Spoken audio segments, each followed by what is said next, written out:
Brush केल्यानंतर तुमच्या हिरडीतून जर रक्त येत असेल तर हा व्हिडिओ तुमच्यासाठी।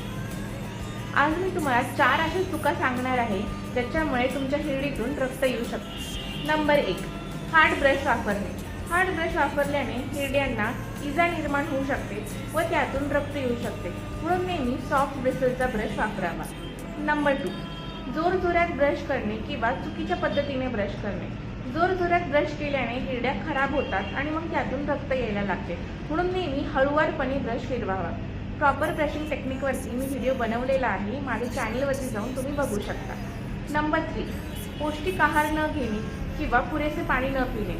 पौष्टिक आहार न घेतल्यामुळे आपल्या शरीरात व्हिटॅमिनची कमतरता होते आणि मग हिरड्या आपल्या कमकुवत होतात आणि मग त्यातून रक्त यायला लागते, म्हणून प्रॉपर हायड्रेशन आणि न्यूट्रिशन ठेवणे अत्यंत गरजेचे आहे।